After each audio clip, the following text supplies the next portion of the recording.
So first law of motion is about something which we called inertia. ठीक है, inertia होता क्या है? जैसे inertia का मैं एक सिंपल एग्जांपल दूं, सब लोगों ने बस में ट्रेवल किया है. अभी बस में अगर ट्रेवल कर रहे हो, that then what happens when the bus starts moving? जब मूव करना स्टार्ट करता है तब क्या लगता है? बॉडी के आगे की तरफ जाता है कि पीछे की तरफ? क्या लगता है? पीछे की तरफ. अपर पार्ट ऑफ द बॉडी पीछे का तरफ जाता है. समझ में ना?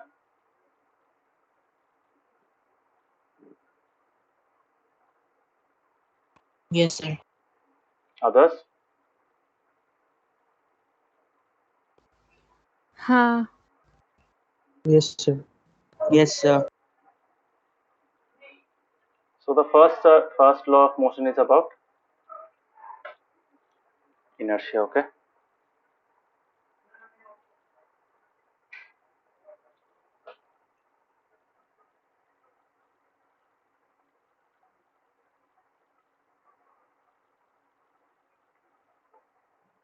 So यहाँ पे देखो, कभी भी हम लोग मतलब ये लॉ क्या बताता है, पहले मैं लॉ बता देता हूँ. ठीक है. सो यहाँ पे ऑलरेडी इनर्शिया के बारे में लिखा हुआ है. You will get to know inertia. So इस लॉ में ज्यादातर मतलब जो इन्वॉल्वमेंट था बनाने में, that was of Galileo Galilei. Okay. Newton का थोड़ा सा था बोल सकते हो. ठीक है. Although it's called Newton's law of motion because Newton ने ज़्यादा contribute किया था towards all the three laws, but this law was mainly discovered या devised by Galilei. अभी यहाँ पे हम लोग inertia और mass के बारे में भी पढ़ेंगे, वो कैसे relate करते हैं उसके साथ. So some of the examples that we in our daily life is, यहाँ पे कौन चला गया?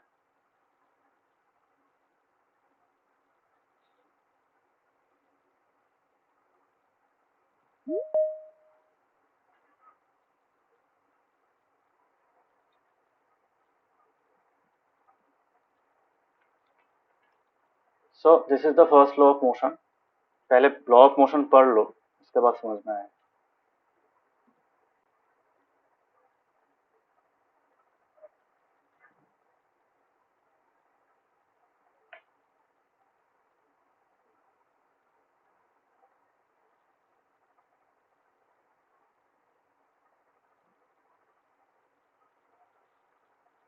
यहाँ पे मैं इसको पार्ट समझाऊंगा.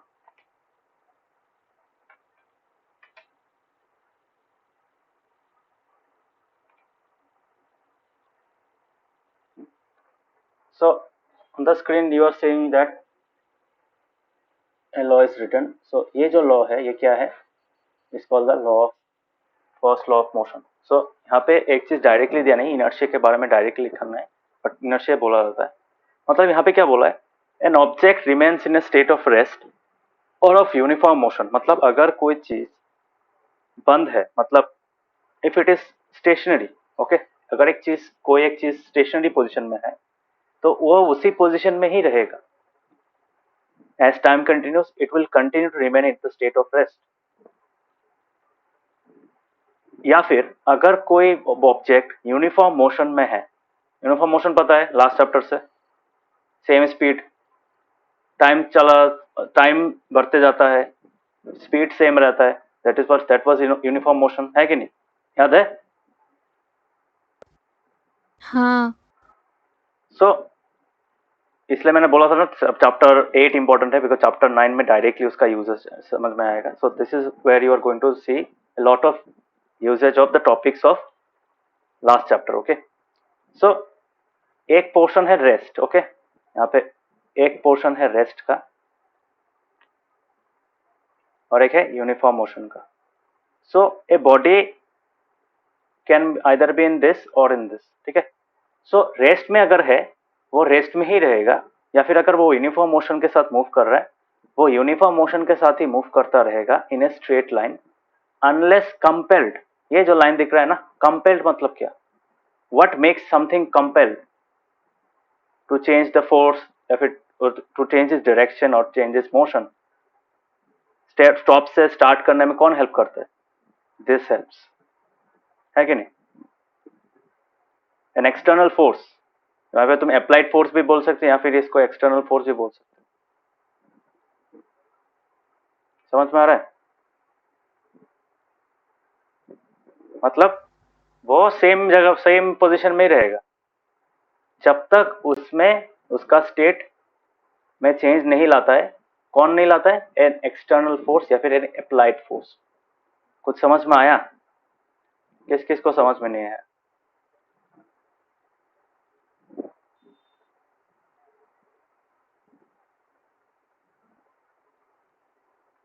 बोलो, सबको समझ में आया?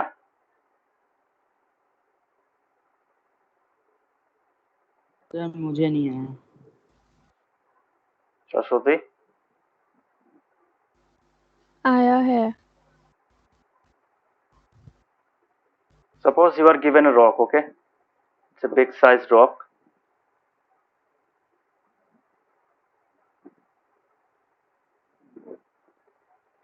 तो ये जो रॉक है ये ग्राउंड के ऊपर है, ठीक है? अभी मुझे बताओ, ये जो रॉक है ये चेंज होगा क्या? What is the state of the rock?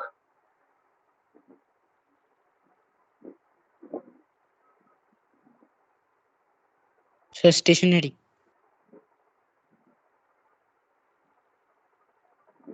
Others कौन सा वाला स्टेट है?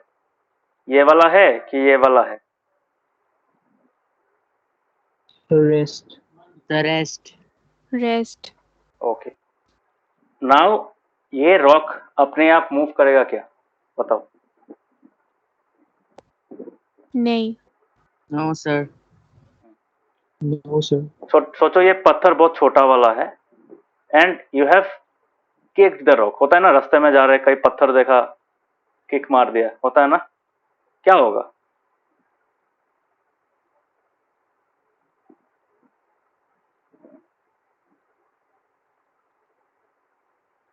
What will happen?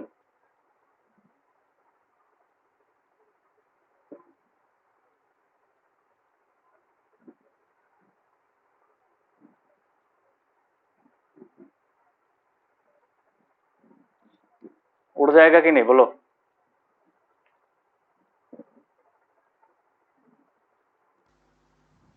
हाँ।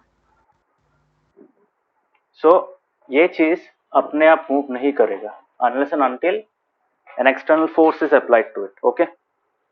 Similarly, अगर कोई चीज मूव कर रहा है, for example A car is moving, okay? Suppose A car is moving,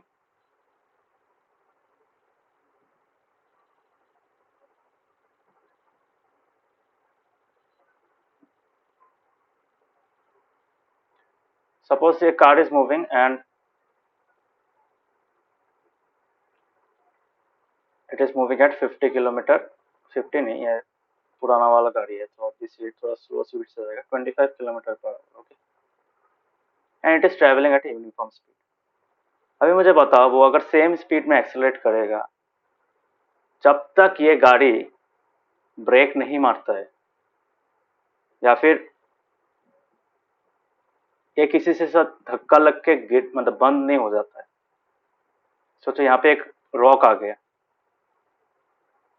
है कि नहीं? यहाँ पे सोचो एक बड़ा वाला एक गड्ढा या फिर ऐसा गड्ढा एक सर स्पीड ब्रेकर। हाँ, ये speed breaker is a good example. Speed breaker, ठीक है, ऐसा वाला होगा स्पीड ब्रेकर। तो ये जो जिस रास्ते से जा रहा है तो वहां पे स्पीड ब्रेकर आया। स्पीड ब्रेकर क्या करता है? It provides resistance to the motion of the car, है कि नहीं? समझ में आ रहा है? सो अगर रेजिस्टेंस प्रोवाइड करेगा इसका मतलब क्या? इसका स्पीड घट सकता है। That means its state of uniform motion might get affected. समझ में आ रहा है? Yes sir. So Yes, sir. अगर सोचो यहाँ पे कोई फोर्स नहीं होता, मतलब दूसरा वाला कोई फोर्स नहीं होता, सोचो अगर इस रास्ते में ये स्पीड ब्रेकर भी नहीं होता, सोचो रास्ते में क्या फ्रिक्शन नहीं है, so what would have happened? अगर ये सब एक्सटर्नल फैक्टर्स तुम हटा दो, क्या होता? एयर फ्रिक्शन नहीं है, रोड फ्रिक्शन नहीं है, गाड़ी तुम बंद भी कर दे तो गाड़ी का स्पीड, गाड़ी चलते ही जाएगा, है कि नहीं? जब तो वो किसी दीवार या फिर किसी और चीज से टकरा नहीं जाता है कि नहीं? मानते हो? हाँ, So what is Yes, sir. actually happening here? In case of the car, it will continue to move at the same speed if none of the external factors, external forces do not affect it. ठीक है? अगर गाड़ी बंद भी कर दे तो वो same speed में चलता जाएगा, है कि नहीं? सो this is called the inertia. Okay, inertia क्या होता है? इनर्शिया होता है बॉडी में जो इनहेरेंट स्टेट होता है वो उसका रेसिडुअल स्टेट रह जाता है. ठीक है? फॉर एग्जाम्पल यहाँ पे कुछ अच्छा एग्जाम्पल्स दिया तुम लोग का बुक में. कैरम खेला है सब लोगों ने?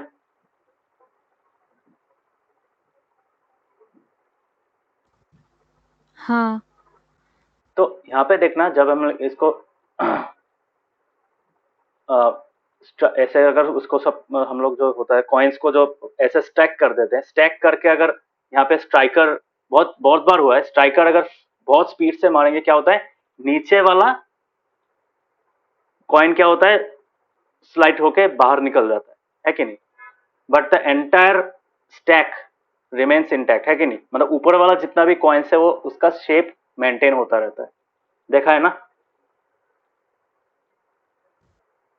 हाँ, So this is one of the instances where inertia of the other coins allows them to fall vertically instead of moving with the lowest coin. तो जो lowest coin shift हुआ है उसका पोजीशन उसके साथ नहीं जाता है, वो लोग क्या करता है, they continue to remain in their same position. समझ में आ रहा है? So this is caused by something we call inertia. अब मैं inertia का बताऊंगा inertia क्या होता है, बट ये समझ में है. This is an example. उसके बाद मैंने जो एग्जांपल दिया था बस का, बस जब स्टार्ट होता है क्या होता है, हम लोग का जो नीचे वाला पार्ट है, if you consider two halves of body, the upper part ऊपर में रहता है ना, और नीचे पार्ट क्या होता है, नीचे वाला पार्ट ग्राउंड के साथ या फिर तुम बस का सरफेस के साथ कांटेक्ट में रहता है.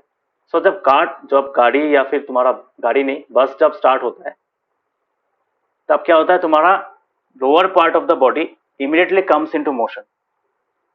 समझ में आ रहा है? मतलब with respect to the ground या फिर स्ट्रीट बोल सकते हो, what happens, the lower part of our body immediately comes into motion, but ऊपर वाला पार्ट जो है उसके इनर्शिया के कारण क्या होता है, वो पीछे की तरफ रह जाता है, उसमें मोशन आना बाकी रह जाता है.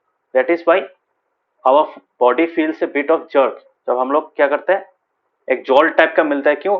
बिकॉज हम लोग का ऊपर वाला पोर्शन रेस्ट में है, नीचे वाला पोर्शन आगे की तरफ मूव कर गया बस के साथ. That is why our bodies move backwards when the car starts. Similar kind of observation you can see when a running car or running bus, a running bus stops. तब क्या होता है, तुम बस में खड़े हो तब क्या होगा, अल्टीमेटली तुम्हारा नीचे वाला पार्ट स्टॉप हो जाएगा, बट आगे ऊपर वाला पार्ट तो ऑलरेडी मोशन में था ना. तो ड्यू टू दैट इनर्शिया, मतलब इनर्शिया को तुम रेसिडुअल स्टेट बोल सकते हो. ठीक है?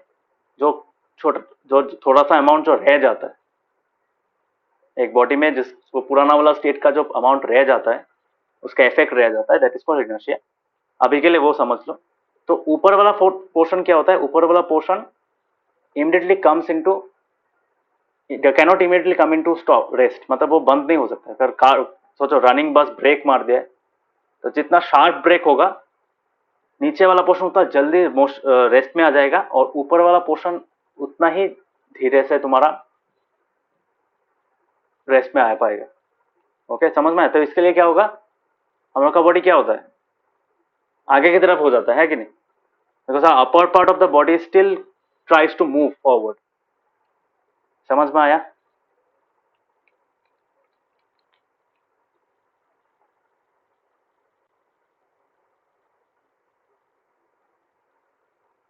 समझ में आया क्या? हाँ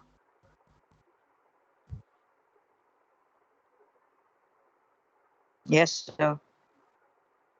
काव्यिक क्या हुआ? Yes, sir. Yes, sir. किसको डाउट है तो बताओ, वो बस वाला एग्जांपल समझ में आया तो। सो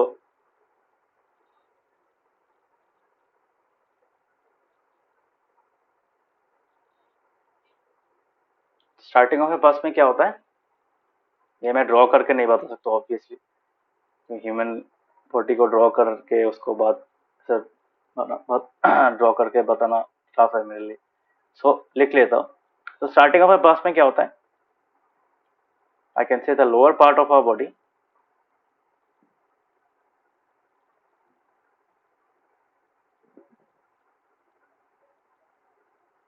इज इन कॉन्टैक्ट,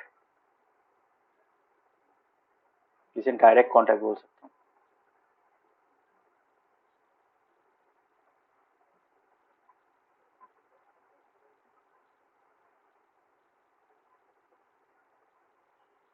ठीक है, lower part of the body is direct contact with the बस।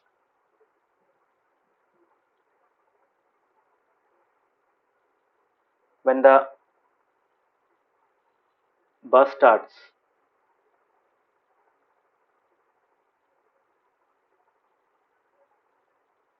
the lower part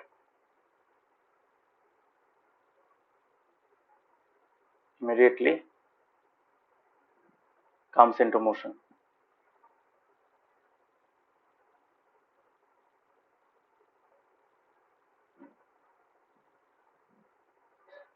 But the upper part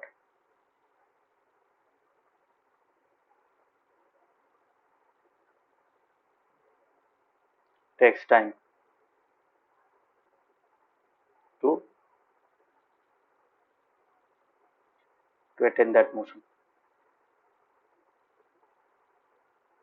So due to this, third point क्या होगा? As a result, our bodies move backwards. समझ में आया?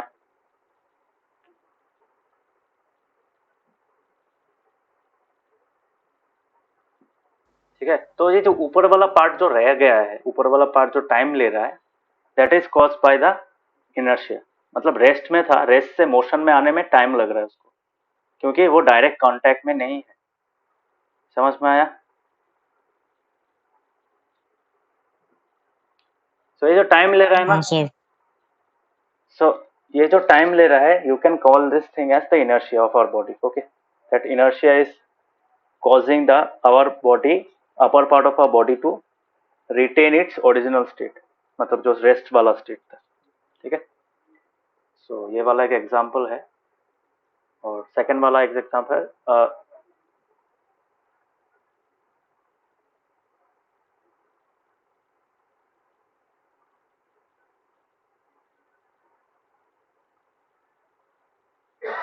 brakes applied to a running bus। Okay, so brakes applied to a running bus, यहाँ पे क्या हो रहा है, थ्री थिंग्स आर हैपनिंग। यहाँ पे भी सेम यही पॉइंट होगा। So let me just refresh this points, बेकार में इतना लिख के फायदा नहीं है।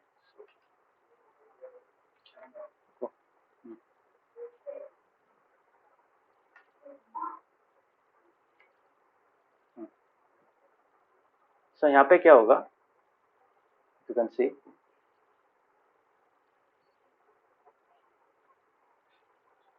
सो द लोअर पार्ट यहाँ पे भी सेम है, डायरेक्ट कॉन्टैक्ट में है। So when the bus stops, ठीक है, so I can say the bus stops और slows down,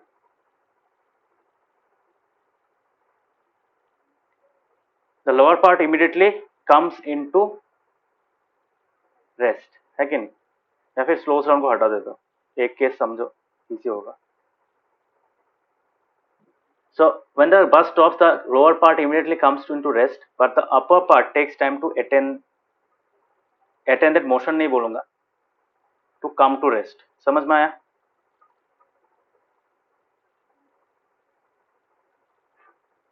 as a result our move bodies move forwards. Forwards क्यों? मोशन, गाड़ी का मोशन आगे की तरफ था ना, आगे में जा रहा था ना गाड़ी। अभी गाड़ी बंद हो गया, हम लोग को अपर बॉडी को पता नहीं है, अभी अपर बॉडी क्या करेगा, आगे में जाने की कोशिश करेगा, and then our lower body will stop it from moving further, है कि नहीं? नहीं तो हम लोग का आगे का बॉडी जाते ही आगे में चलते जाता। ठीक है, समझ में आया? सो this is also caused by inertia. तो यहाँ पे इनर्शिया काम हो रहा है। अपर पार्ट में जो टाइम ले रहा है, तो वो तो मोशन में था ना ऑलरेडी, इट वॉज सोचो यूनिफॉर्म मोशन। तो यूनिफॉर्म मोशन लेस्ट में आने में क्या लग रहा है, it takes some time. So what causes this delay? This delay is caused by inertia in the body. समझ में आया इनर्शिया? थोड़ा आइडिया लग रहा है इनर्शिया क्या है? थोड़ा सा। हाँ। बाकियों को? Yes, sir. हाँ सर। Yes, sir.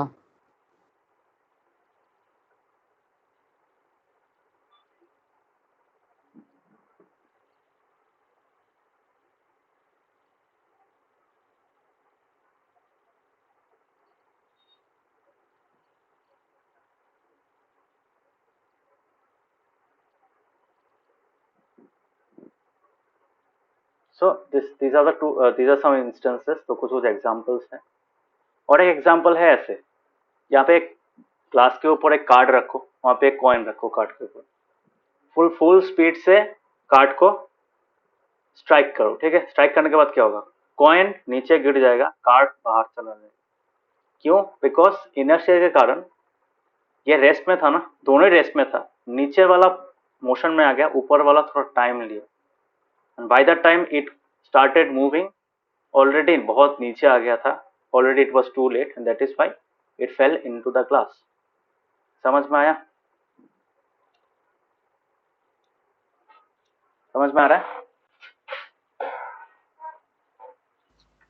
नहीं, Yes, ये sir. एग्जाम्पल समझ में नहीं आया।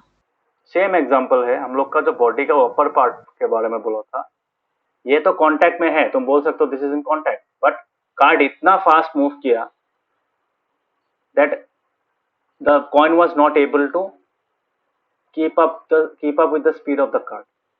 समझ में आया? इसका इनर्शिया के कारण क्या हुआ, inertia is caused by different factors such as mass is one of the important factor. ठीक है, मास होता है, सेंटर ऑफ ग्रेविटी होता है, बहुत सारा कॉन्सेप्ट है, तुम लोग का है भी नहीं बुक में इतना सारा कॉन्सेप्ट, बट ये जो इनर्शिया वाला फैक्टर है ना, ये एक बॉडी में बहुत कारण से आता है। ठीक है, many different factors, other factors affect inertia of a body. समझ में आया? तो यहाँ पे this coin was not able to keep in touch with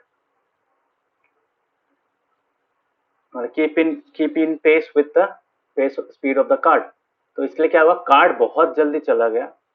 you can try this at your home also. ठीक है, अगर घर में कोई प्लास्टिक है उससे भी ट्राई कर सकते हो, स्मूथ होना पड़ेगा ऑब्वियसली, ताकि कॉइन को ब्लॉक ना कर सके। ठीक है, so if you can do this, you can try this at your home too one. So यहाँ पे क्या होता है, नीचे गिर जाता है कॉइन। क्यों नीचे गिर जाता है कॉइन, क्यों इसके साथ नहीं गया, बिकॉज कॉइन और कार्ड के बीच में कॉन्टैक्ट इतना मतलब स्ट्रॉन्ग नहीं था। ठीक है, वो एक रीजन है, that is one of the reason. Other reason is inertia. ठीक है, इनर्शिया के कारण क्या हुआ, वो मोशन ट्रांसफर होने में थोड़ा टाइम लगा, by the time the motion got transferred, वो कॉइन ऑलरेडी नीचे गिर चुका था। समझ में आया सरस्वती? अभी समझ में आया? हाँ। तो अभी पढ़ाऊंगा इनर्शिया, तो overall you got an idea of what is inertia. So अभी हम लोग पढ़ेंगे, ठीक है, क्या होता है एक्चुअली इनर्शिया।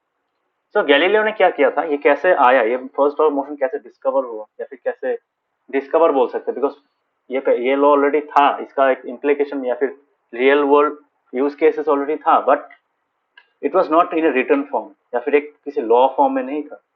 ठीक है, so although these are called laws of motion, but these are actual laws of nature. ठीक है, नेचर भी इसी तरीके से काम करता है। सो गैलीलियो ने क्या किया था, इंक्लाइन प्लेन यूज किया था। इंक्लाइन प्लेन पता है ना, ऐसा टाइप का जो प्लेन्स होता है, this are called incline planes, होता है ना। जैसे एक बॉल को ऊपर में रखते हैं, अगर बॉल स्लाइड कर जाता है, समझ में, this are called incline planes. तो this is an example of incline plane. समझ में आया?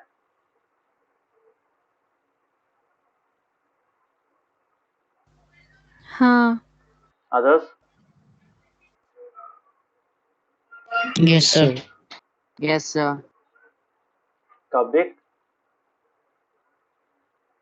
Yes, sir. So Galileo did what? Galileo took inclined planes of different slant angle अलग अलग वाला यूज किया, ठीक है, and try to move the objects with constant speed, मतलब ताकि उसमें कोई फोर्स, एक्सटर्नल फोर्स एक्ट ना करे। सो यहाँ पे क्या किया, he tried to join two inclined planes, मतलब यहाँ पे एक इंक्लाइन प्लेन और यहाँ पे एक इंक्लाइन प्लेन। नॉर्मली क्या होगा, अगर तुम इन दोनों इंक्लाइन प्लेन को ज्वाइन कर दो, व्हाट विल हैपन, ये बॉल नीचे आके क्या करेगा, ऊपर में चला जाएगा, है कि नहीं। नीचे आके क्या रुक जाएगा, नहीं रुकेगा, तो नीचे आके ऊपर में इस इंक्लाइन प्लेन में थोड़ा सा उठने का कोशिश करेगा, है कि नहीं। समझ में आ रहा है? हाँ। So Yes, sir. he observed that when a marble rolls down an inclined plane, its velocity increases, ठीक है, तो ऑब्वियसली इंक्रीज होगा क्योंकि यहाँ पे ग्रेविटी का बहुत ही एक्सटर्नल पार्ट एक्ट हो रहा है ना। तो यहाँ पे क्या होता है, यहाँ पे अगर हम लोग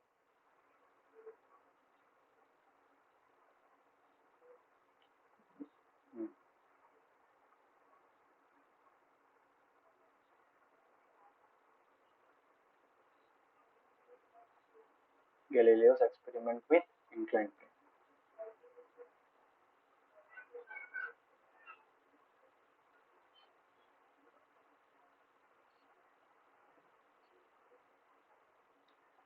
सॉरी ये प्लेन नहीं, ये वाला प्लेन नहीं है, obviously this is this plane. So incline plane में क्या होता है, इंक्लाइन प्लेन में ऐसा एक टाइप का तुमको ट्रायंगुलर सरफेस मिलेगा, ठीक है। नाउ यहाँ पे कोई अगर चीज है, suppose there is an object here, सोचो एक बॉल है यहाँ पे, this ball will experience two different kinds of force, okay, mostly it will move in this direction, है कि नहीं। क्यों मूव करेगा, बिकॉज ग्रेविटी का एक पोर्शन यहाँ पे एक्ट करता है, ग्रेविटी डायरेक्टली एक्ट कर रहा है यहाँ पे, this is called G, F of G बोल सकते हैं, यहाँ पे फोर्स ऑफ ग्रेविटी बोल सकते हैं, तो जी इज सब्सक्रिप्ट, एंड यहाँ पे F of G cos theta act करता है, ठीक है। ये क्या है तुम लोगों को पता नहीं, बट तुम बोल सकते हो this is the slant component, ठीक है।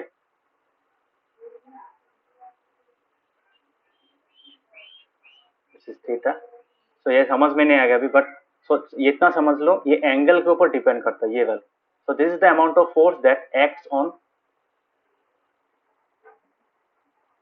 this ball, and that is why it moves towards the downward direction using this amount of force, ठीक है। मतलब फोर्स, ग्रेविटी का अमाउंट इसमें ज्यादा है, इसमें थोड़ा सा कम है कि नहीं।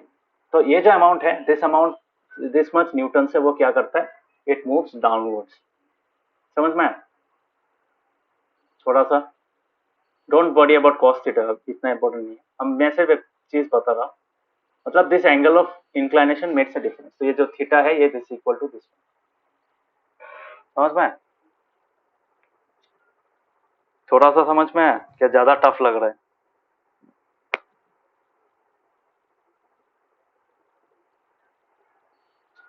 Hello,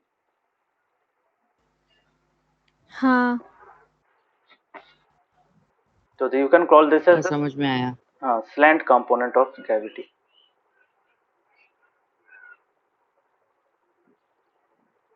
this is called the slant component of gravity, this some amount of force obviously, और ऑब्वियसली यहाँ पे क्या और एक चीज क्या एक्ट कर रहा है, this ball is also experiencing frictional force, frictional force किस डायरेक्शन में एक्ट कर रहा है, दिस डायरेक्शन, तो you can call this as frictional force. इतना समझ में आया?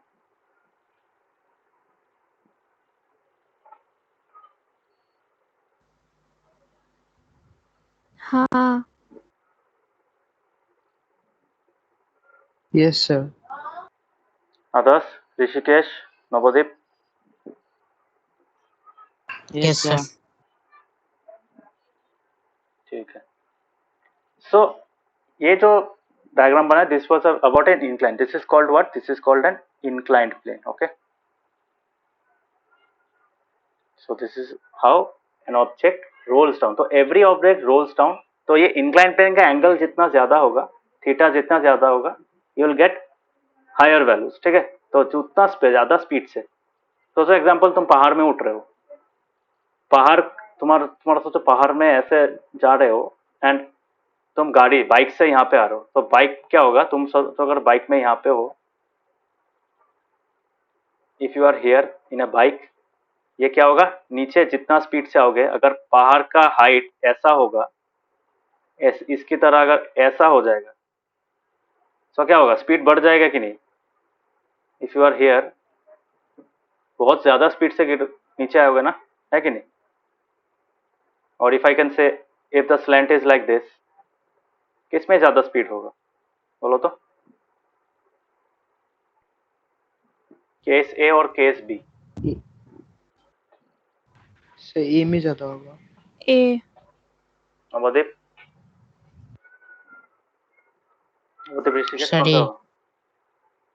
ओके, सो इससे पता चलता है कि जितना स्लैंट एंगल, इसमें तो स्लैंट एंगल कितना होगा, इसमें स्लैंट एंगल सोचो इतना है, थीटा 1 है, और इसमें स्लैंट एंगल कितना है, इसमें स्लैंट एंगल थीटा 2 है। Obviously you can see that this value is what, this value is higher as well as, ये देखो हाइट भी मैटर करता है उसमें, हाइट और एंगल। ठीक है, तो हाइट जितना ज्यादा होगा, ग्रेविटी उतना ज्यादा एक्ट करेगा, है कि नहीं। सो this is why you can say that यहाँ पे स्लैंट मतलब अगर स्लैंट अलग भी होता, यू कैन इजीली सी कि ये मूव इजीली करेगा।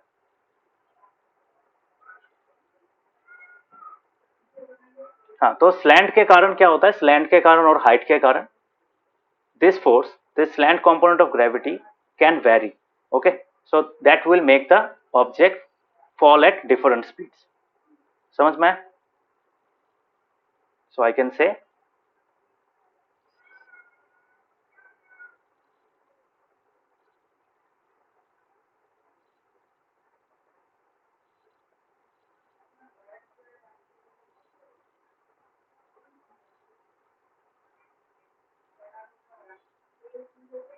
so slant component of gravity can vary based on angle of inclination of the inclined plane, है कि नहीं।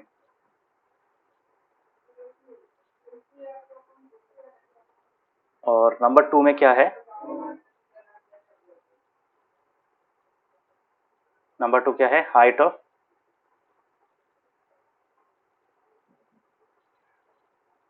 समझ में आया। Are these two things clear?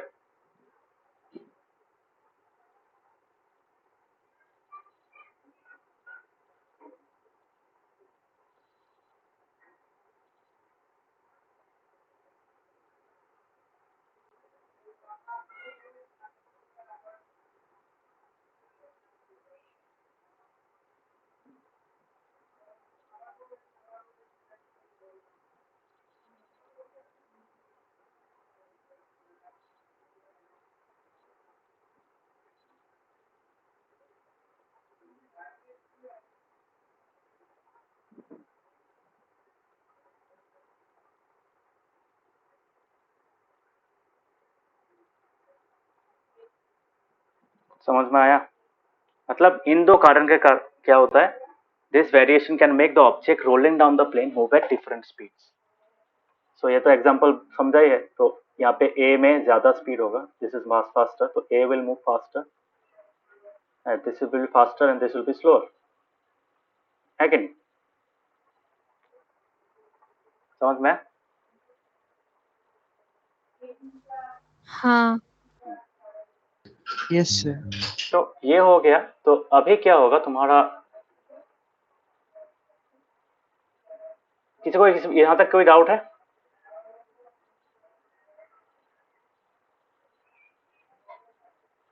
Navadip, any doubts?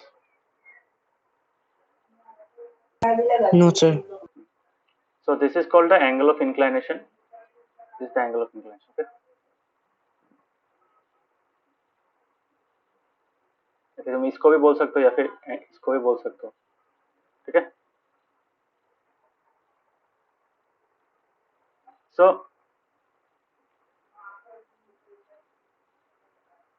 ये हम लोग का हो गया। तो अभी हम लोग क्या करेंगे, तो गैलीलियो ने क्या किया था, गैलीलियो ने जब सेकेंड वाला पार्ट बोला था, मतलब when Galileo observed that when he placed two blocks या फिर तुम दो इंक्लाइंड प्लेन को एक साथ में रखा था, देन ही ऑब्जर्व दैट दो नहीं रखा था, पहले एक रखा था, एक को रख के क्या किया, एकदम अलग अलग डिस्टेंस से क्या किया, उसको रोल किया, ठीक है। सो ऊपर में जितना होगा उतना ज्यादा ग्रेविटी एक्ट करेगा and that is why it will move more faster, है कि नहीं। तुम अगर सोचो बॉल को नीचे से ऐसे यहाँ पे छोड़ दोगे तब क्या होगा, और ये कम डिस्टेंस कवर करेगा, है कि नहीं। सो इफ आई, जो हाइट के कारण चेंज होता है इसका मतलब क्या है, देखो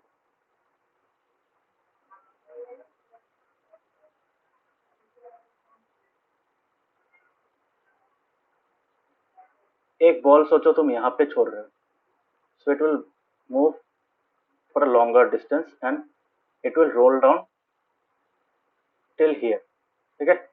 सोचो यहाँ तक आया, तो ये कितना डिस्टेंस कवर किया from the end of the plane, सोचो 10 meter cover, since its height was higher. Case 2 में क्या हुआ,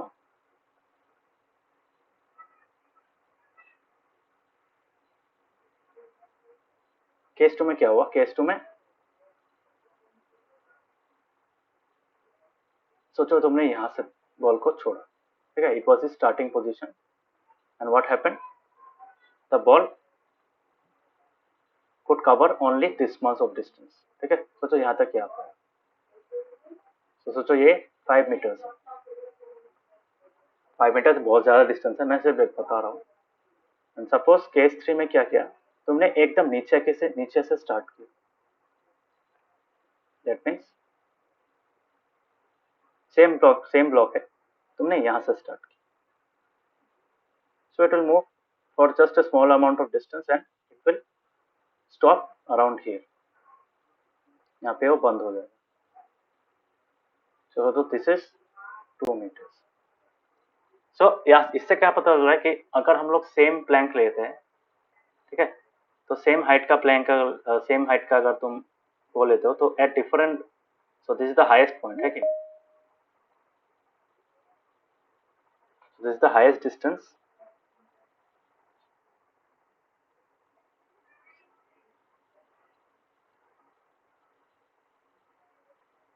डिस्टेंस नहीं sorry highest height, highest position बोल सकता हूँ, this is the medium position, जैसे लो लेवल पोजीशन, ठीक है।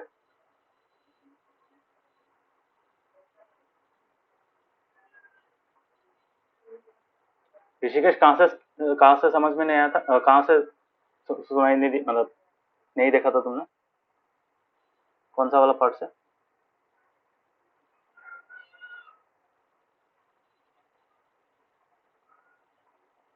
Rishikesh,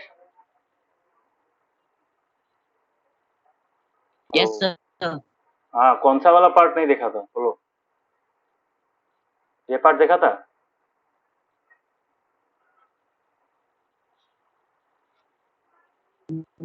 sir no sir.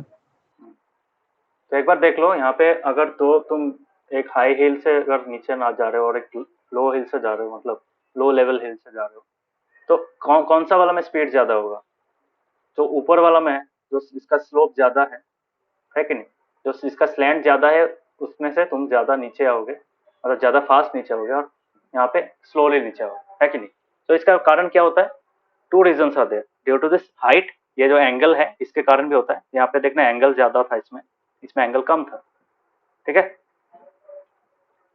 सो और एक चीज है हाइट, ठीक है, ये ऊपर में था इसलिए मोर फास्ट तुम आ पाए, ठीक है, यहाँ पे हाइट कम था, ये हाइट कम था, यहाँ पे है ये हाइट ज्यादा था, so we could come faster. Okay,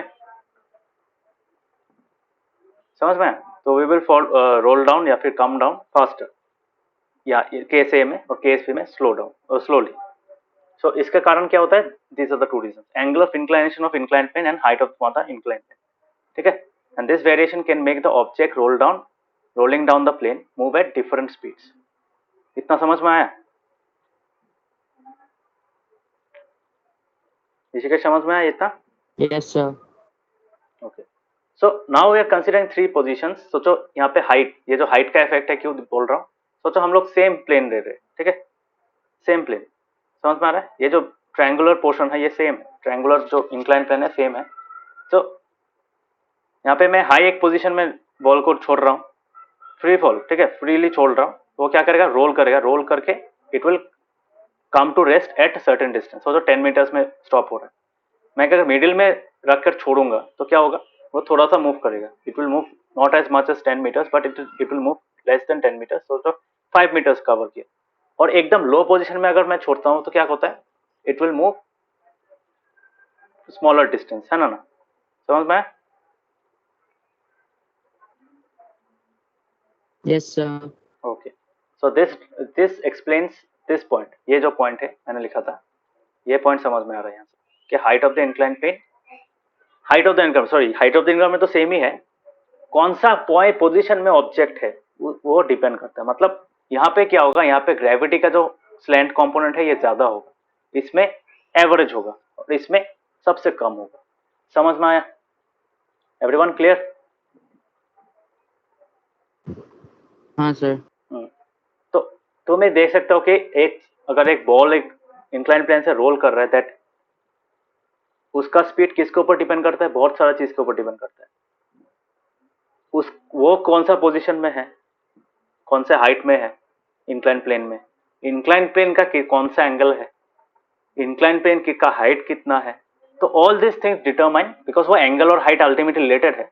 angle अगर ज्यादा होगा तो ऑब्वियसली हाइट घट जाएगा, और एंगल कम होगा तो हाइट बढ़ जाएगा। तो this is a common thing that related, but level of the, मतलब कौन सा लेवल में, अगर कौन सा हाइट में वो ऑब्जेक्ट है उसके ऊपर भी डिपेंड करता है वो कितना डिस्टेंस ट्रेवल करेगा। समझ में आया? बॉल जब रोल करता है वो प्लेन से तो ज्यादा डिस्टेंस कवर करना चाहिए ना, नीचे या कम? नहीं, तीन केस में अलग अलग होगा ना। एकदम ऊपर से अगर छोड़ोगे क्या होगा, वो ज्यादा दूर तक जाएगा ना, है कि नहीं? मैंने तो सिर्फ एक क्यों? एग्जांपल दिया। क्यों? मतलब यहाँ पे ग्रेविटी का कंपोनेंट ज्यादा होता है, that means it experiences more force. समझ में आ रहा है? जैसे तुम, फॉर एग्जाम्पल एक एग्जाम्पल देता हूँ मैं, हम लोग यहाँ पे स्लैंट कंपोनेंट को प्रेफर कर रहे हैं क्योंकि जो पाथ है वो स्लैंटेड है। सेम एग्जाम्पल को मैं अगर एक बिल्डिंग से दूं, सोचो बिल्डिंग का अलग अलग फ्लोर्स होता है। सो तुमने एक बॉल थ्रो किया 4th फ्लोर से, ठीक है, suppose is the 4th floor, और तुमने और एक बॉल सेम बॉल थ्रो किया 1st फ्लोर से, ठीक है, और नीचे में एक मिट्टी का पडल रख दिया। मिट्टी होता है ना, मिट्टी, और जो तुम्हारा पडल नहीं, सॉरी एग्जाम्पल क्या होता है तुम्हारा, क्ले होता है ना, मॉडलिंग क्ले।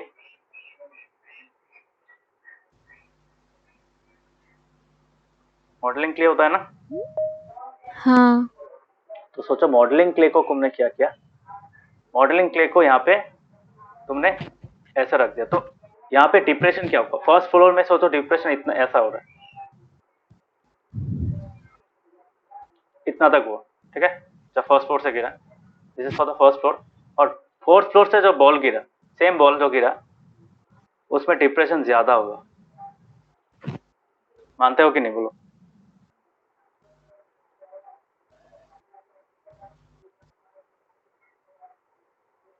शाश्वती, मानते हो? क्या अभी भी डाउट है? हाँ। हाँ। अरे सिंपल भाषा में, तुम नीचे अगर खड़े हो क्या होगा, ऊपर से अगर कुछ गिरेगा, माथा में चोट ज्यादा कब लगेगा? माथे पे चोट 1st फ्लोर से अगर गिराओगे तब नहीं लगेगा इतना, फोर्थ फोर्थ से अगर कुछ गिरेगा ना तब ज्यादा लगेगा, है कि नहीं, even if it is a small thing. समझ में आ रहा हाँ है? तो ये रीजन है, यही एग्जांपल बोल रहा हूँ। सो ज्यादा दर्द मतलब क्या, ज्यादा फोर्स, कोई तुमको हल्के से अगर मतलब पुश करे तो उसमें क्या होगा, you won't feel the pain, but अगर कोई जोर से धक्का मारे तब क्या होगा, तब दर्द होगा ना, वही बात है, सेम चीज। सो यहाँ पे क्या होता है, दिस बॉल जब वो नीचे आ जाता है, ये ball had travelled certain amount of distance, है कि नहीं। सो यहाँ तक आते आते क्या होता है, इसमें बहुत amount of kinetic energy form हो जाता है, that kinetic energy ultimately results in larger amount of force. ठीक है। हाँ सो इसको हम लोग बोल सकते हैं कि gravity is dependent on height. तो जितना ज्यादा एक बॉडी मूव करेगा वो उतना फोर्स एक्सपीरियंस करेगा, है कि नहीं। बिकॉज देखो, at every point of motion, every point of time interval where it is undergoing motion, that body has force acting on it, बोल सकता हूँ। हाँ तो जितना ज्यादा फोर्स होगा तो ऑब्वियसली फोर्स तो एक्यूमुलेट होता रहता है ना। तो अल्टीमेटली फोर्स का इफेक्ट तुम्हारा बॉडी में एक्यूमुलेट होते होते क्या होगा, फोर्स बोल सकते हो कि फोर्स बहुत ज्यादा एक्ट कर रहा है। ठीक है। So this was just an example. तो इतना याद रखो। तो ये चीज गैलीलियो ने देखा था कि अगर मैं बॉल को अलग अलग हाइट से रोल करूं on the same incline plane, it will travel cover different distances at different times, मतलब at different scenarios। ठीक है। अगर हाईएस्ट पॉइंट पे मैं अगर बॉल को छोड़ रहा हूँ तो क्या करेगा, वो रोल करके ज्यादा डिस्टेंस ट्रेवल करेगा। अगर मैं एकदम नीचे से रोल कर रहा हूँ तो it will travel with a lesser lesser distance, it will cover lesser distance from the incline plane. तो इंक्लाइन प्लेन को छोड़ने के बाद वो कम डिस्टेंस ट्रेवल करेगा। काबिक समझ में आ रहा है? काबिक, ऋषिकेश समझ में आ रहा है? हाँ सर। Rishikesh Yes, sir. बहुत बार डिस्कनेक्ट हो जा रहे हो, समझ में आ रहा है? सर पता नहीं नेट इशू हो रहा है बहुत। ठीक है, ये यूट्यूब में देख लेना।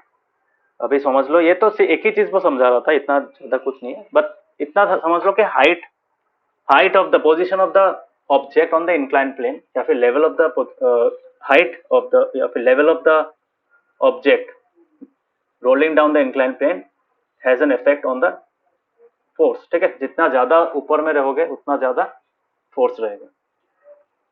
So and next is, so Galileo ने क्या किया, तो वेलोसिटी Sir, जब, हाँ क्या, sir, the higher the angle of the incline, the more the speed, sir. How much, sir? Yes yes,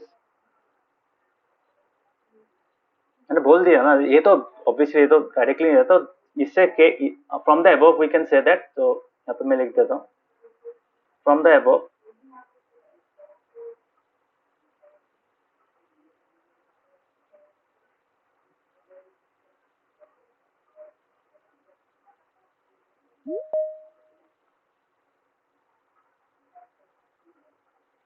so from the above we can say that the height of the object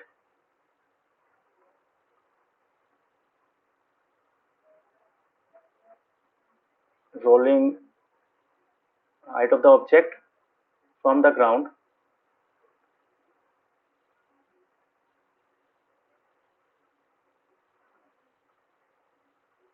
height of the object rolling down the plane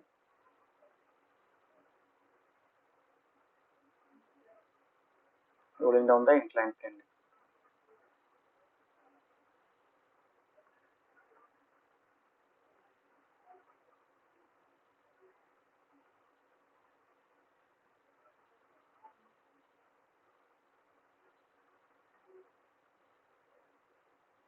has an effect on its speed।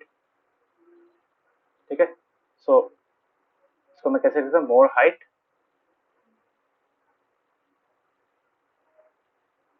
results in more speed। समझ में आया?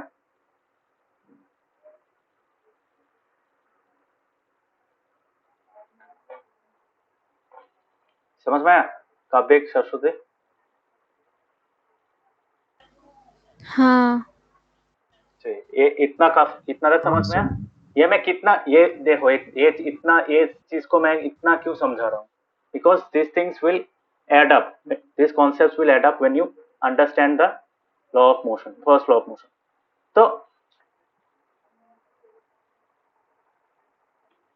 तो gravity हम लोग जब पढ़ेंगे next chapter में, तब समझ में आएगा कि हाँ, ये definite velocity by time richer जब आता रह जाएगा, तो it will attain a certain amount of velocity and that will result in movement of the ball from. तो ये जो बॉल यहाँ से यहाँ तक आया, ये जो बॉल यहाँ से यहाँ तक आया, उसके बाद यहाँ से मतलब this point and till this point, यहाँ तक आने के बाद it has move till here, है कि नहीं? सो इन दिस केस क्या हो रहा है, ये बॉल नीचे आते आते ना, उसमें बहुत सारा काइनेटिक एनर्जी आ जाता है, and due to that velocity it attains some amount of velocity, and that velocity helps it to move till here until by friction it stops. समझ में? तो अल्टीमेटली वो तो चलता ही नहीं जाएगा ना, वो एक पॉइंट में जाकर बंद हो जाएगा. क्यों? एक बार यहाँ से रोल होने के बाद उसमें ग्रेविटी का कंपोनेंट नीचे की तरफ एक्ट करेगा. एक बार ये बॉल यहाँ पे नीचे आ गया this point, after it leaves the incline plane, उसमें ये जो स्लैंट वाला ग्रेविटी है वो नहीं एक्ट करेगा, है कि नहीं? स्लैंट कंपोनेंट एक्ट नहीं करेगा, वहां पे डायरेक्ट एक्ट करेगा. ठीक है, तो that is somewhat kind of, तुम क्या बोल सकते हो, it is kind of an blocking force. ठीक है, समझ में आया? हाँ। सिमिलरली और एक फोर्स है जो मोशन को बंद करेगा on the horizontal direction, that is, so two forces are trying to stop it. जब एक बार नीचे वो आ जाएगा, यहाँ से अगर नीचे में यहाँ पे आ जाएगा, तो two forces will start try to stop it. One force is the downward direction. तो यहाँ पे देखो, यहाँ पे मैं ड्रॉ करके समझा दे रहा हूँ. सो एक बार बॉल यहाँ पे आ गया, एक बार बॉल यहाँ से यहाँ तक आ गया, after that what will happen, यहाँ पे ये यहाँ पे मूव करेगा, है कि नहीं? It will move towards this direction, but यहाँ पे दो फोर्स एक्ट करने लगेगा. One force is this direction, ये जो ग्रेविटी का फोर्स है. अभी तक कहाँ पे था? अभी तक ग्रेविटी फोर्स यहाँ पे एक्ट कर रहा था, यहाँ पे कंपोनेंट एक्ट कर रहा था, है कि नहीं? यहाँ पे डायरेक्ट एक्ट कर रहा है. ठीक है, नीचे की तरफ खींचने का कोशिश कर रहा है. और ये वाला तुम्हारा ऑपोजिट डायरेक्शन में क्या एक्ट कर रहा है? फ्रिक्शनल फोर्स, है कि नहीं? समझ में आया? So due to this two forces, वो एक पॉइंट पे जाके बंद हो जाए. समझ में आया?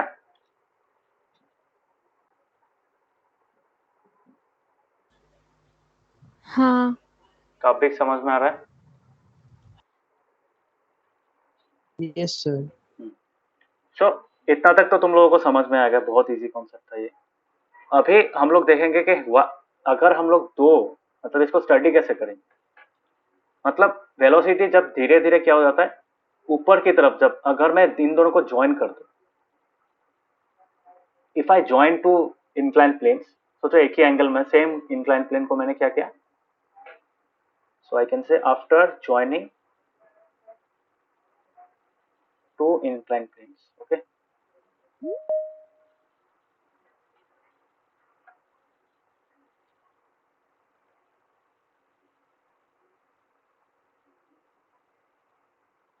तो मैं कैसे ज्वाइन करूंगा?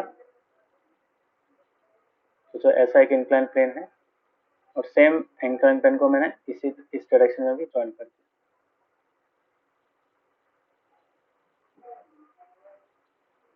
समझ में आया?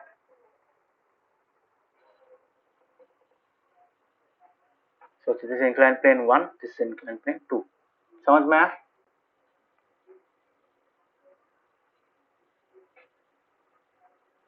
सबको समझ में आ रहा है? हाँ। हाँ, sir. तो अभी ये क्या करेगा, ये नीचे आएगा, यहाँ पे आने के बाद वो सीधा नहीं जा पाएगा. वो क्या करेगा, उसमें जो यहाँ तक आने के बाद क्या करेगा, when it reaches this position, the same ball reaches this position, उसके बॉडी में certain amount of velocity है. जिस वेलोसिटी के कारण वो फॉरवर्ड मूव किया था, यहाँ से यहाँ तक मूव किया था, है कि नहीं? Due to what? Due to that velocity it had attained from that falling down, ठीक है? यहाँ पे ये क्या करेगा, ये नीचे नहीं, सीधा नहीं जा पाएगा, so it will try to move upwards, ठीक है? समझ में आ रहा है?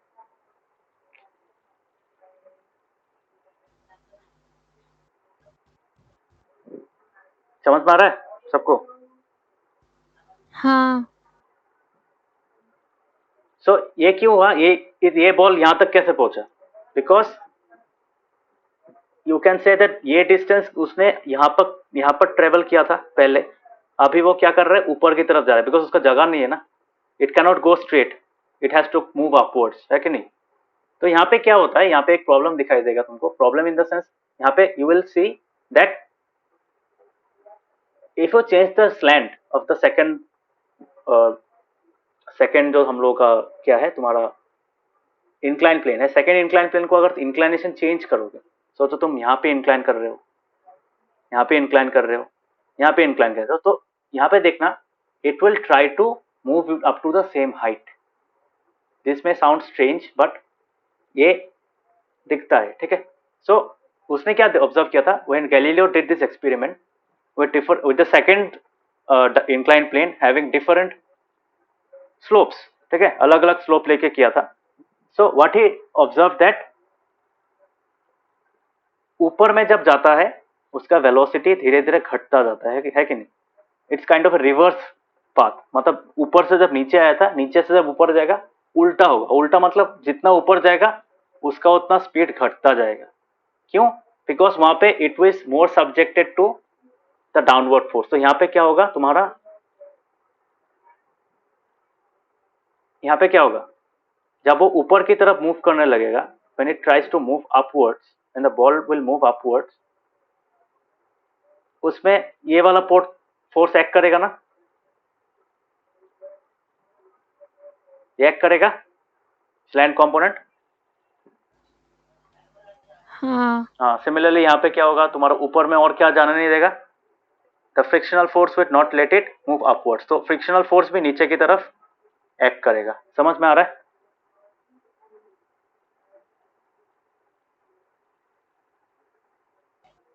तो वो फिर से नीचे आ जाएगा? ऑब्वियसली नीचे आएगा। So this was the direction of motion. So in this direction of motion, force always acts on the opposite side of the direction of motion. तो पता ही है तुम लोगों को। So this is frictional force, this is friction, and this is slant component of the gravity. तो दोनों ही नीचे की तरफ पुल करेगा, it will slow down the ball.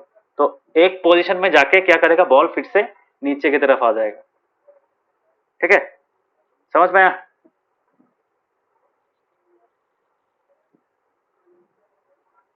हाँ सर।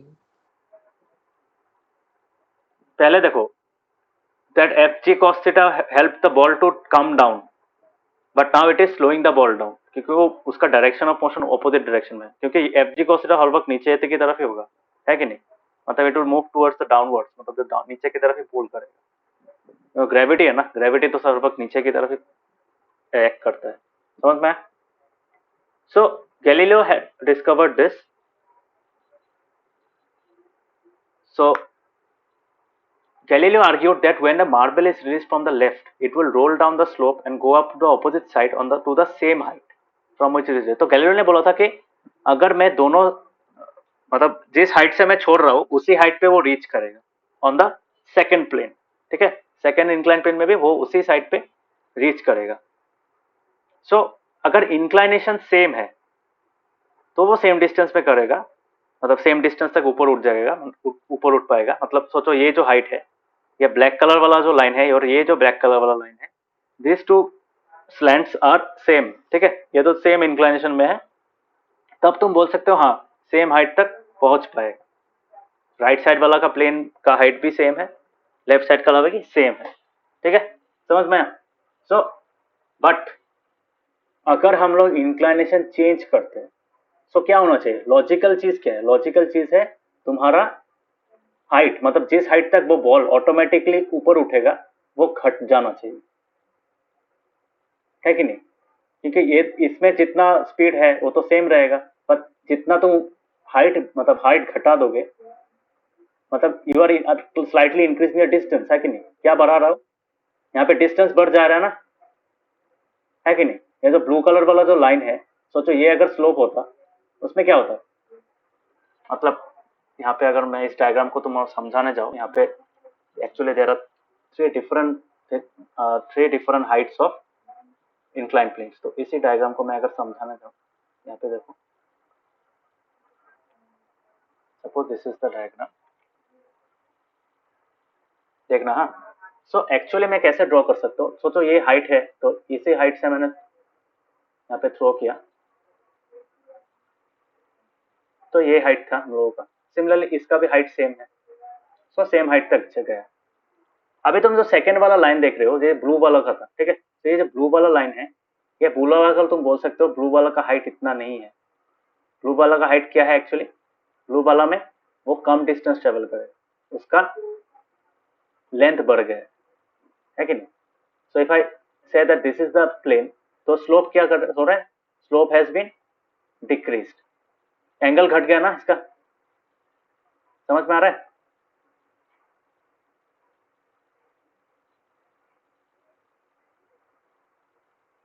इस वाले का एंगल इससे कम है ना,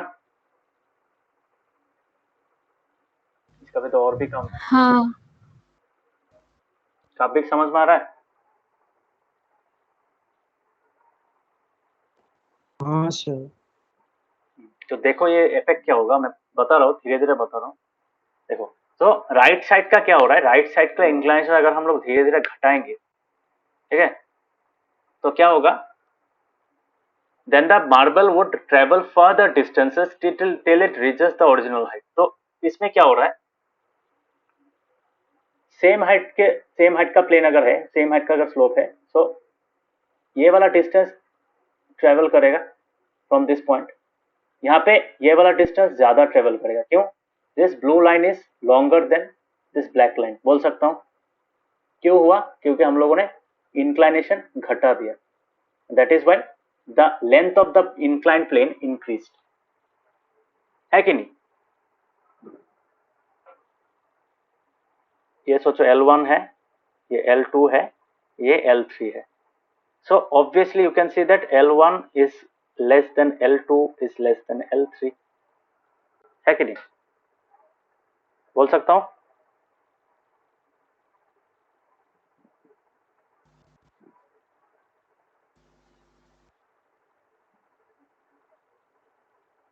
ये बहुत टफ टॉपिक है, इसलिए बोल रहा हूँ, आप समझ लो, बिकॉज ये कॉन्सेप्ट बहुत सिंपल रखता है, but this actually come in very handy. Okay, so समझ में आया?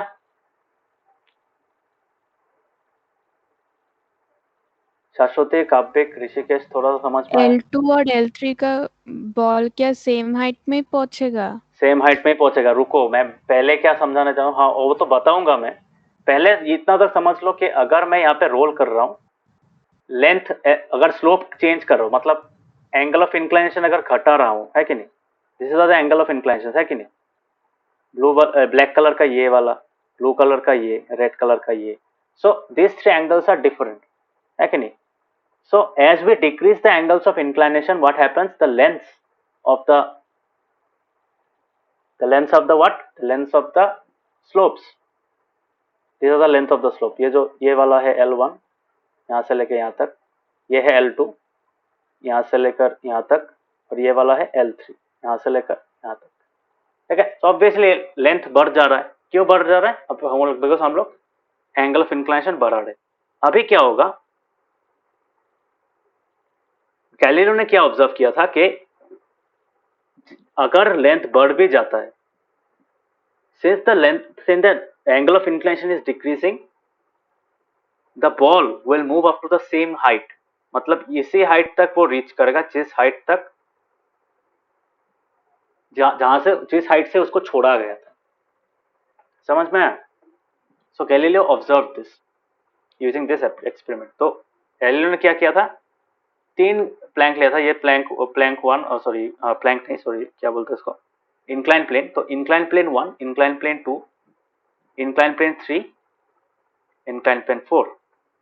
So he used 4 inclined planes. तो 2, 3 और 4th वाला जो inclined plane है वो राइट साइड में था and they had different Heights, sorry different slopes, ठीक है, different angle of inclination. That is why the length of the slopes were different. But what he observe that जिस height से वो ball को छोड़ रहे हैं उसी हाइट को वो सेकेंड प्लेन को रीच कर रहे हैं, despite of the lengths, more lengths it has to cover. तो जिसमें एंगल ऑफ इंक्लाइनेशन कम था उसमें ज्यादा लेंथ कवर किया टू रीच दैट हाइट, और जिसमें एंगल ऑफ इंक्लाइनेशन कम था उसमें सेम हाइट रीच करने के लिए it has travelled less distance. है कि नहीं? समझ में आया?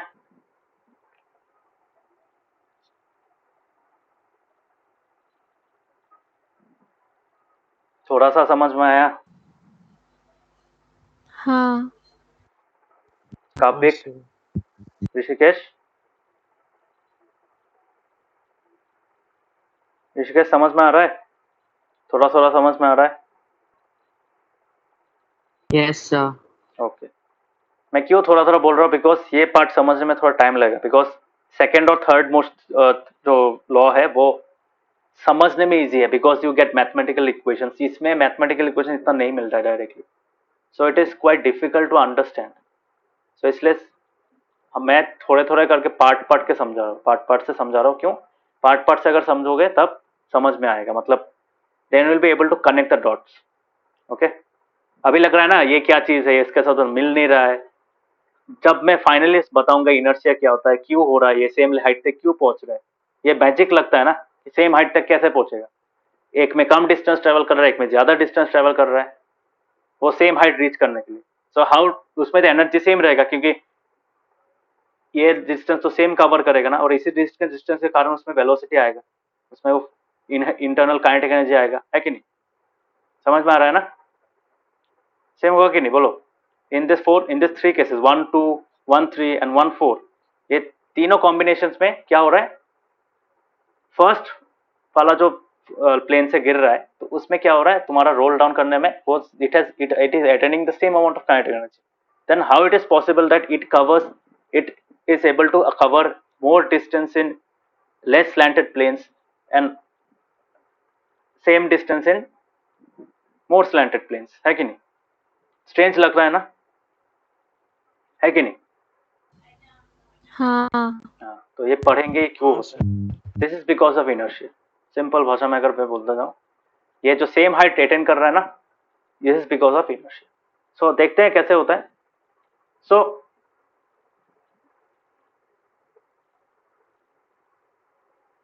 इस प्लेन को अगर नीचे घटाते घटाते अगर मैं क्या होता, अगर घटाते घटाते क्या होता, उसको हॉरिजॉन्टल बना देता, मतलब हटा देता सेकंड प्लेन को, तो क्या होता, it would move in a straight path. है कि नहीं? समझ में आ रहा है? दैट इज स्लोप को हम लोग क्या कर रहे हैं, एंगल को जीरो कर दिया. ये जो हॉरिजॉन्टल पाथ है इसका मतलब क्या है, स्लोप जीरो है कि नहीं? So marble would continue to travel forever trying to reach the same height. तो वो क्या करेगा, वो सेम हाइट को रीच करने के लिए वो चलते ही जाएगा, हाइट तो नहीं पहुंच पाएगा ना, वो तो सीधा हो गया ना अभी. है कि नहीं? सीधा हो गया. तो वो सेम हाइट को क्यों रीच करना चाहता है, this is because it is having inertia. So due to the downward motion of the marble has attained inertia. ठीक है. सो उस इनर्शिया के कारण क्या होता है, that inertia makes it reach that same height. तो अभी मुझे बताओ, ये सेम हाइट तक पहुंच रहा है. अभी सोचो मैंने यहाँ पे प्लेन को हटा दिया, वो क्या करेगा, मतलब यहाँ इसको घटाते क्या करूंगा मैं, पहले यहाँ पे था, पहले इसके बाद यहाँ पे था, उसके बाद यहाँ पे था, उसके बाद धीरे धीरे मैं क्या स्ट्रेट कर दिया, मतलब I have remove the incline plane. That means the angle has become zero. यहाँ पे क्या है, 0 डिग्री. यहाँ पे सोचो ये 15 डिग्रीज, यहाँ पे 30 डिग्रीज, यहाँ पे 60 डिग्रीज. ठीक है. यहाँ से कौन सा डिग्री में आ रहा है, 60 डिग्री में आ रहा है. ठीक है. सो एट एवरी पॉइंट यहाँ पे हाइट सेम पहुंचने का कोशिश करेगा, यहाँ पे भी सेम हाइट पहुंचने का कोशिश करेगा यहाँ तक. ठीक है. यहाँ तक भी सेम हाइट रीच करने की कोशिश करेगा. So as we in decrease it, तो ये ऊपर की तरफ जाने का कोशिश करेगा. है कि नहीं? यहाँ तक जितना ऊपर तक होता है उतना ऊपर तक जाने का कोशिश करेगा। बट हम लोग अगर नीचे में इसको मूव करेंगे तो व्हाट विल हैपन, वो तो ऊपर में हाइट को अटेन नहीं कर पाएगा ना। So that is why we can say that it will continue to keep moving until it reaches that height. तो वो तो हाइट कभी नहीं रीच करेगा, वो तो मूव करता ही जाएगा। समझ में आ रहा है? अगर मैं बॉल को यहाँ से छोड़ दूंगा तो अगर इसमें कोई यहाँ पे कोई मार्बल के ऊपर अगर कोई फ्रिक्शनल फोर्स या फिर कोई दूसरा टाइप का फोर्स एक्ट नहीं कर रहा है, ब्लॉकिंग फोर्स अगर या फिर स्टॉपिंग फोर्स एक्ट नहीं कर रहा है, so what will happen, the ball will keep on moving. Why? To attain that same height. समझ में आ रहा है? थोड़ा सा समझ में आ हाँ रहा है?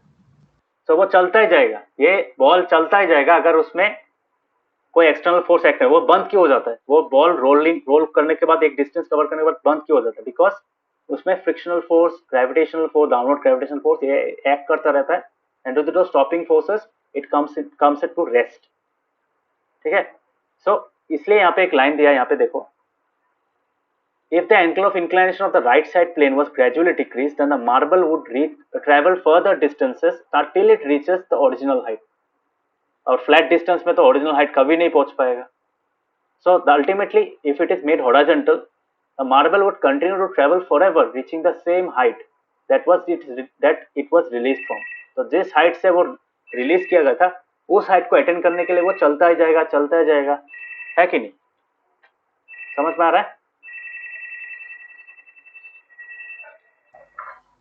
हाँ काव्यिक समझ में आ रहा है? काव्यिक, ऋषिकेश, ये पॉइंट? हाँ सर। सो यहाँ पे हम लोग जो देख रहे हैं तो द अनबैलेंस फोर्सेस, तो यहाँ पे अनबैलेंस फोर्सेस क्या हो रहा है तुम्हारा?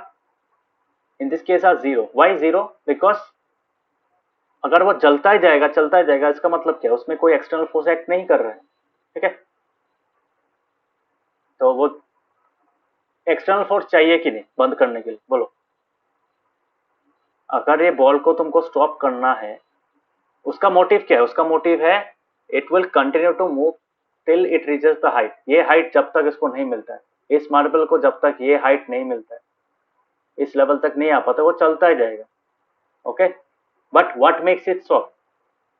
External forces such as gravitational force, frictional force, ये सब क्या करता है? It makes the ball stop after travelling particular distance. ठीक है? समझ में आ रहा है? हाँ सर। हाँ, तो अभी हाँ मुझे बताओ, बंद करने के लिए, इस मार्बल को बंद करने के लिए तुम्हें फोर्स चाहिए, बट मार्बल को मोशन में उसका सेम स्पीड में रखने के लिए do you need any external force? चाहिए क्या? नहीं नहीं चाहिए, क्योंकि उसमें अगर फोर्स नहीं होगा वो जिस स्पीड से जा रहा है चलता ही जाएगा, उसी स्पीड से चलता जाएगा। बिकॉज उसका टारगेट क्या है? मुझे वो हाइट रीच करना है। वो हाइट तो कभी नहीं रीच पाएगा, वो तो फ्लैट है ना। समझ में आ रहा है? So you need external force to stop the motion, या फिर स्लो डाउन करने में चाहिए होगा। But if you want to keep the marble continue its uniform motion, जो जिस स्पीड से वो जा रहा है उस स्पीड को अगर मेंटेन करना है, you do not need an external force, वो अपने आप ही चलता जाएगा। समझ में आएगा? क्लियर हुआ? थोड़ा सा आइडिया हुआ? हाँ टॉपिक थोड़ा सा, इट्स ए न्यू हाँ कॉन्सेप्ट। सर। ऋषिकेश समझ में आ रहा है थोड़ा सा? Topic yes sir.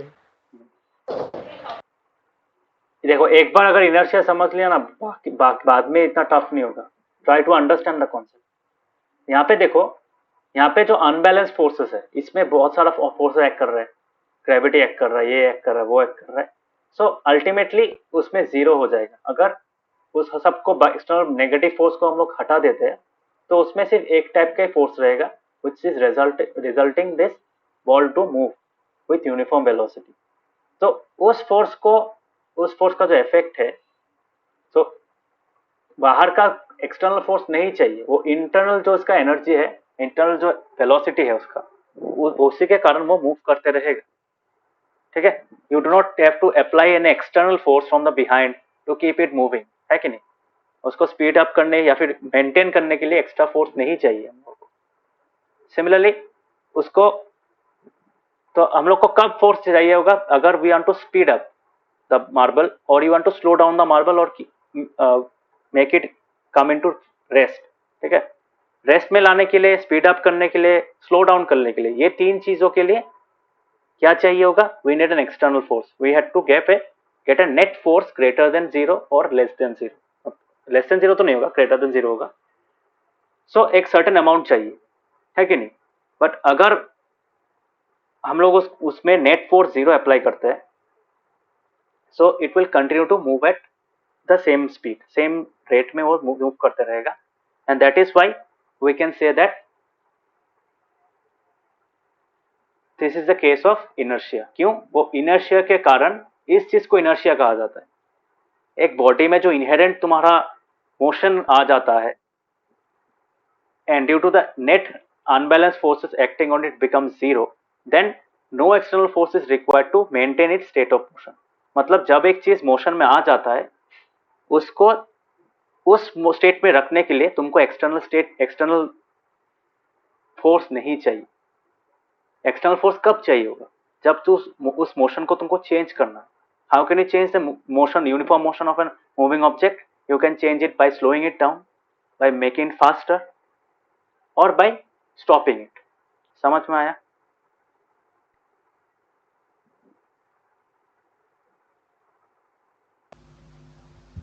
हाँ। थोड़ा सा समझ में आया? काफी समझ में आया ये चीज? Yes, sir. Rishikesh? Yes, sir. But practically is it possible to make the net force acting on unbalanced force acting on the marble zero बना सकते हैं क्या practical real world, real life में? Is it possible?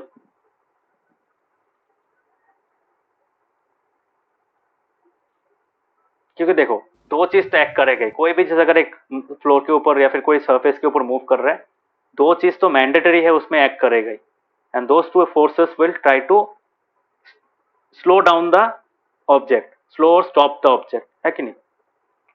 क्या क्या है? Gravitational force और frictional force, ये तो पता है। So that is why the unbalanced forces acting on the marble is not zero, it has a value, है कि नहीं? तो उसके कारण क्या होता है? वो अल्टीमेटली बंद हो जाता है।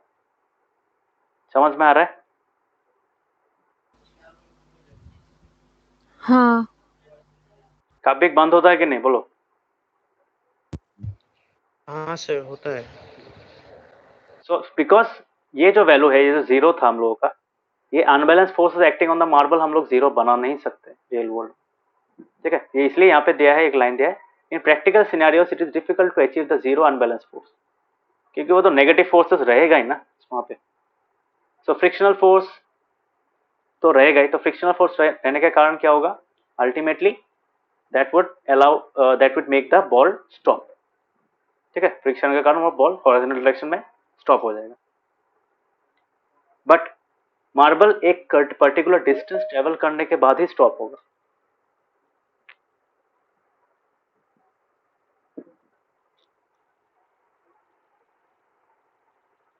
कापिक समझ में आ रहा है?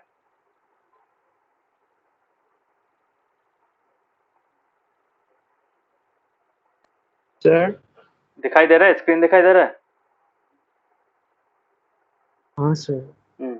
सो मैं क्या बोल रहा हूँ कि अनबैलेंस फोर्स तो जीरो नहीं बना सकते, बट एक चीज देख सकते हैं कि वो मार्बल क्या करेगा, वो मार्बल एक सर्टेन डिस्टेंस ट्रेवल करने के बाद जाके स्टॉप करेगा, है कि नहीं? क्यों? बिकॉज फ्रिक्शनल फोर्स को वो फोर्स ओवरकम करते करते जीरो हो जाएगा। उसके बॉडी के अंदर जो इनर्शिया था, वो इनर्शिया क्या करेगा? थोड़ा डिस्टेंस ट्रेवल करेगा।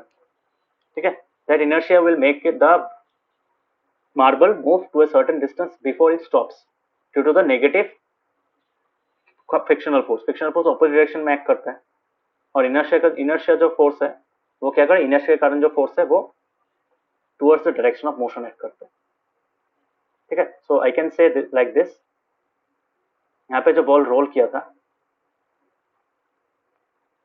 After coming down, so we can से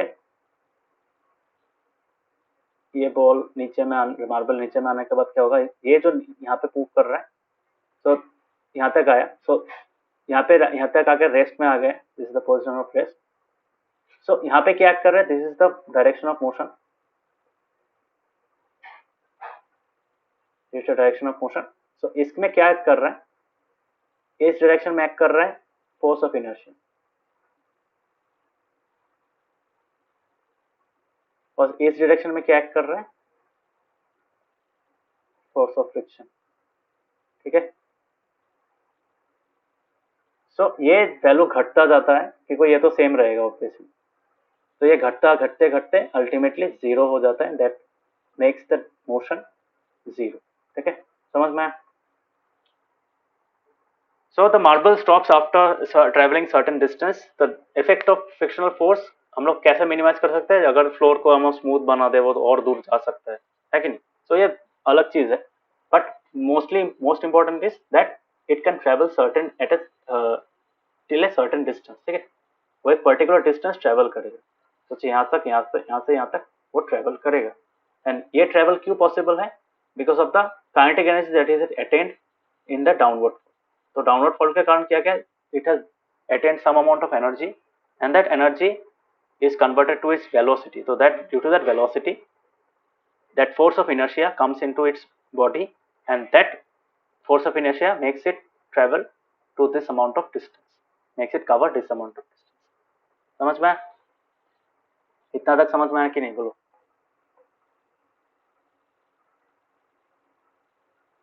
हाँ सर। तो थोड़ा थोड़ा रिलेट कर पा रहे हो कि इनर्शिया के कारण क्या होता है। मतलब कोई भी बॉडी अगर मूवमेंट में है, मोशन में है, और उसमें अगर नेट फोर्स, एक्सटर्नल फोर्स अगर नेट फोर्स जीरो एक्ट कर रहा है, तब क्या करेगा, वो जिस मोशन में चल रहा है, जिस स्पीड से चल रहा है, उसी स्पीड से वो चलता जाएगा, चलते ही जाएगा, अनलेस कोई एक्सटर्नल फोर्स के कारण वो स्लो डाउन हो रहा है, बंद हो रहा है, या फिर स्पीड अप हो रहा है। समझ में आया? शाश्वती समझ में आया? हाँ। ये टाइम लगेगा, ये चैप्टर में टाइम लगेगा, because this chapter is quite large and quite important. पहला वाला लॉ बहुत इंपॉर्टेंट है, बिकॉज पहला वाला लॉ अगर समझोगे, सेकेंड वाला लॉ में मैथमेटिक्स आ जाता है, इसलिए वो अंडरस्टैंडेबल है, बहुत सारे इजी है।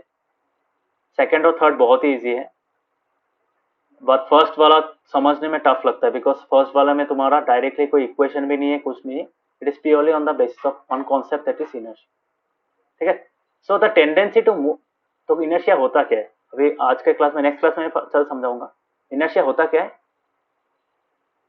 Inertia is the tendency of undisturbed objects. Undisturbed मतलब net external force is zero. Net unbalanced forces acting on the body is zero.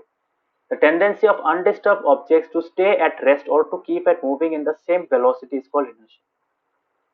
ठीक है, तो इसको हम लोग लॉ ऑफ इनर्शिया भी बोल सकते हैं, फर्स्ट लॉ को लॉ ऑफ इनर्शिया भी बोला जाता है, ठीक है, समझ में आया?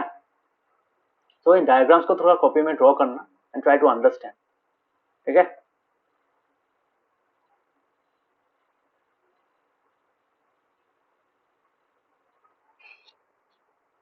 क्लियर हुआ? सो स्टडी करना ये पार्ट, सबको बोल रहा हूँ, स्टडी दिस पेज, ये जो पेज है, page number 116, try to study this page and try to understand the experiment done by Galileo. समझ में आ रहा है? मोर इम्पोर्टेंटली फिगर 9.5, फिगर 9.5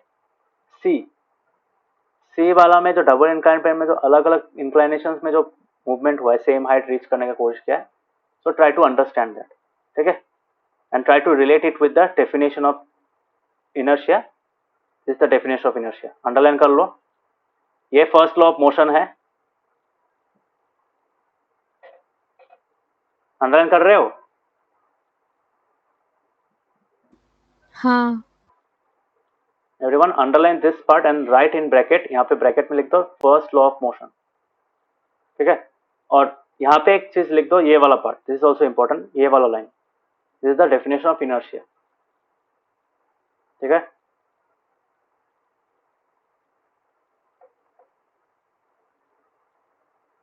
तो नेक्स्ट क्लास में, आज का क्लास में बहुत लोग अच्छा से क्लास नहीं कर पाया, नवोदीप का भी तबीयत अच्छा नहीं है, तो नेक्स्ट क्लास में फिर से ये समझाऊंगा एंड विथ गुड एग्जांपल्स, ठीक है। अभी के लिए मेरा आज टारगेट था कि तुम लोग को इनर्शिया एक्सप्लेन करो, just wanted to give you an introduction to inertia, inertia होता क्या है, ठीक है। इट्स जस्ट अ टेंडेंसी, ठीक है, जिसके कारण मतलब हर एक ऑब्जेक्ट इस यूनिवर्स में, जितना भी ऑब्जेक्ट है, कोई भी मैटर ले लो, all those matter try to resist change in their motion, जो स्टेट में है उसी स्टेट में रहने का कोशिश करता है, ठीक है। तो वो जो इंटरनल एक रेजिस्टेंस आता है, इंटरनल रेजिस्टेंस जो आता है, उस इंटरनल रेजिस्टेंस को हम लोग बोल सकते हैं इनर्शिया होता है। समझ में आया? देखो जादू वादू नहीं है, ये एक मैटर का एक इनहेरेंट प्रॉपर्टी होता है। समझ में आया थोड़ा सा? हाँ। टॉपिक समझ में आया? थोड़ा सा समझ में आया कि नहीं? हाँ sir. Rishikesh, what about you? थोड़ा समझ में आया? नेक्स्ट क्लास में फिर से समझाऊंगा। पता है ये टॉपिक थोड़ा सा टफ है, नया टॉपिक है, तुम लोगों ने कभी पढ़ा नहीं है इसके बारे में, but I will try to explain it with good other examples in the next class, okay? तो थोड़ा सा तो आइडिया आया ऋषिकेश, थोड़ा सा इनर्शिया के बारे में, just little bit of idea. Rishikesh आया? हेलो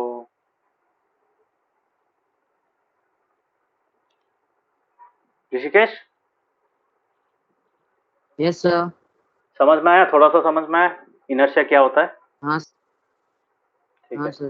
तो ये पेज पढ़ना, हाँ 106 पढ़ना थोड़ा खुद से एंड ट्राई टू अंडरस्टैंड ये पार्ट, ठीक है। यहाँ तक, यहाँ से लेकर यहाँ तक, try to study till here, ठीक है। यहाँ तक पढ़ना, कहाँ से? एकदम स्टार्टिंग से, and try to relate this part, ये जो नीचे वाला पार्ट है, इस डायग्राम के साथ रिलेट करने की कोशिश करना, okay. So that's all for today, next class में और अच्छा से पढ़ाएंगे, ओके। समझ में आया?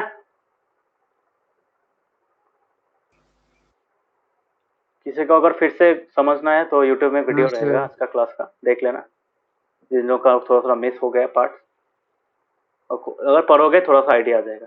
बिकॉज देखो इनर्शिया जब तक तुम लोग का कॉन्सेप्ट क्लियर नहीं होगा तब तक बाकी तुम्हारा जो मोशन का रूल्स है या फिर बाकी का पार्ट है समझ में नहीं आएगा। तो इसलिए inertia as a concept you must understand, ठीक है। इसलिए मैं बोल रहा हूँ इनर्शिया अच्छा से समझ लो, इनर्शिया होता क्या है, try to just get an brief idea, just a rough idea of what it is in your mind, ताकि हम लोग नेक्स्ट क्लास में इसको और अच्छा से समझ पाए।